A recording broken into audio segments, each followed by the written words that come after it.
And hello everybody, Assalamu alaikum wa rahmatullahi wa barakatuh, and welcome. Let me just state that I am not a pagan, but in the following video, we will be going through the prose Edda, the Poetic Edda. I think there are some amazing stories in here to tell, and I want to tell them to you. So we're going chapter for chapter, and I will tell you in story form the Edda. In the beginning, before heaven and earth and sea were created, the great abyss, Ginun Gagap, was without form and void, and the spirit of Fimbultir moved upon the face of the deep, until ice-cold rivers, the Eliffolks flowing from Niflheim, came in contact with the dazzling flames from Muspelheim. This was before chaos. And Fimbultir said, "Let the melted drops of vapor quicken into life," and the giant Ymir was born in the midst of Ginnungagap. He was not a god, but the father of all the race of evil giants. This was chaos. And Fimbultir said, "Let Ymir be slain, and let order be established." And straightway Odin and his brothers, the bright sons of Bur, gave Ymir a mortal wound, and from this body made they the universe, from his flesh the earth, from his blood the sea, and from his bones the rocks, from his hair the trees, and from his skull the vaulted heavens, from his eyebrows the bulwark called Midgard. And the gods formed man and woman in their own image of two trees, and breathed into them the breath of life. Ask and Embla became living souls as they received a garden in Midgard as a dwelling place for themselves and their children until the end of time. This was the cosmos. The prose Edda, the gods themselves dwelled in Asgard. Some of them were of the mighty Asa race, Valfather Odin and Frigg, his queen Thor and the master of Mjolnir, Balder the good, the one-handed Tyr, Brage the songsmith, Idun having the youth-giving apples, and Heimdall, the watcher of Asgard. Others were mild and gentle, Vans, Njord, Frey and Freya, the goddess of love. But in the midst of Asgard, in daily intercourse with the gods, their serpent Loki, the friend of giants, winded his slimy coils. To these gods our Teutonic ancestors offered sacrifices, to them prayers ascended. From them came such blessings as each god found improper to bestow. Most of all were these gods worshipped on the battlefield, for there was the home of the Teuton. There he lived, and there he hoped someday to die, for it is the Norns, the weavers of fate, permitted him to fall sword in hand.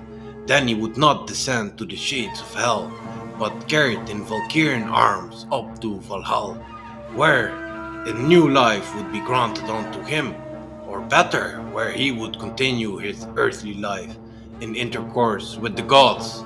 Happy gathering at the banquet, where the flowing mead horn was passed freely round, and where words of wisdom and wit abound, or martial games with sharp swords and spears, where the light of the Asas under the Ash Yggdrasil.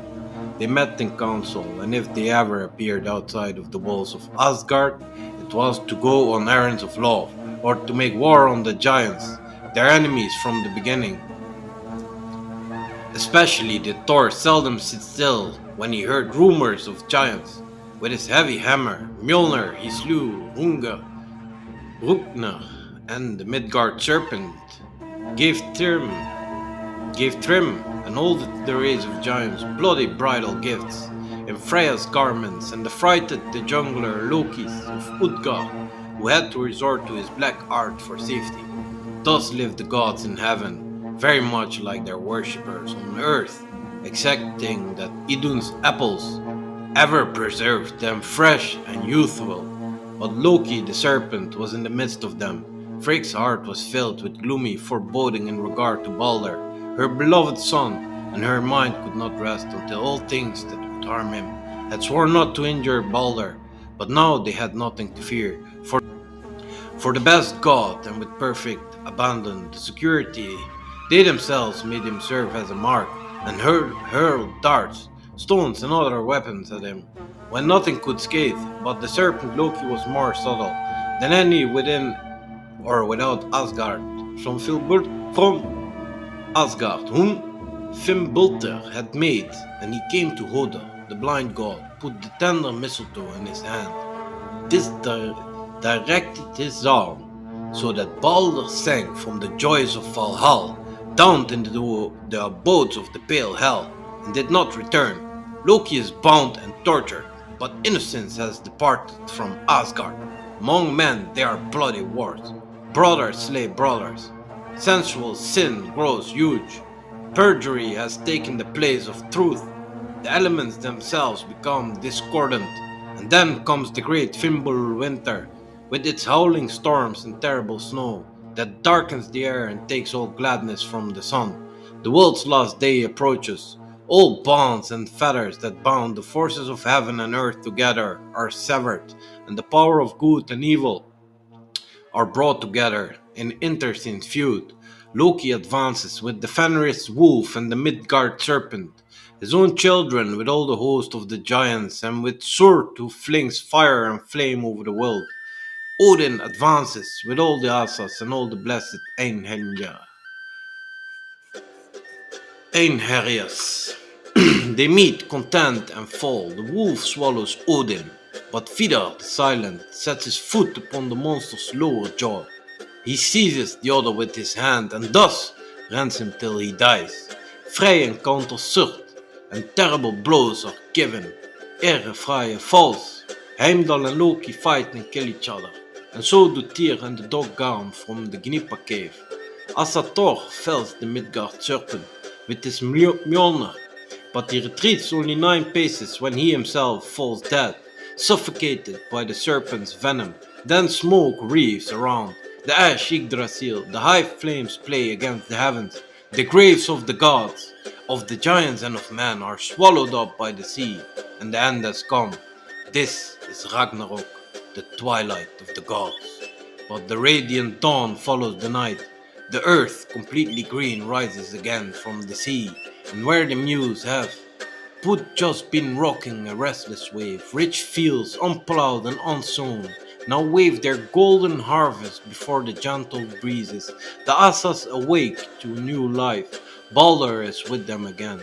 Then comes the mighty Fimbulter, the god who is from everlasting to everlasting, the god whom the Eddas called dared not name, the God of gods. Come to the Asas. He comes to the great judgments and gather all into Gimbal to dwell there, forever and evermore, delight and joy. But perjurers and murderers and adulterers he sends to Nastrand, the terrible hole, to be torn by Nidhung until they are purged from their wickedness. This is regeneration.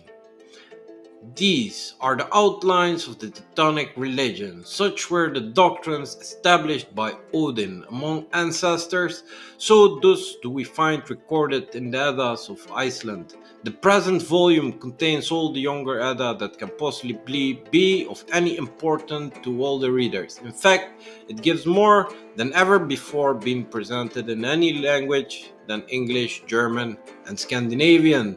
This book that I'm gonna read for you is a great collection of translations. Old poems quoted in the Younger Edda have in this edition been traced back to their sources in the Elder Edda and elsewhere, where the notes seem to be reader insufficient.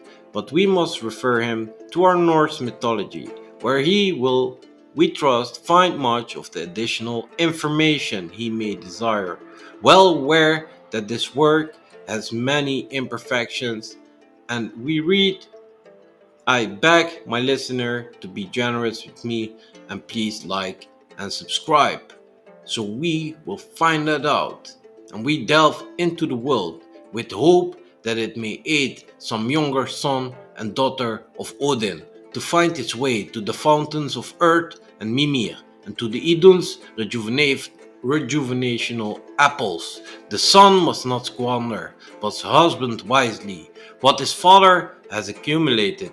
The race must cherish and hold fast, and add to the thought that has passed has bequeathed us. Thus it grows greater and richer with each new generation. The past is a mirror that reflects the future.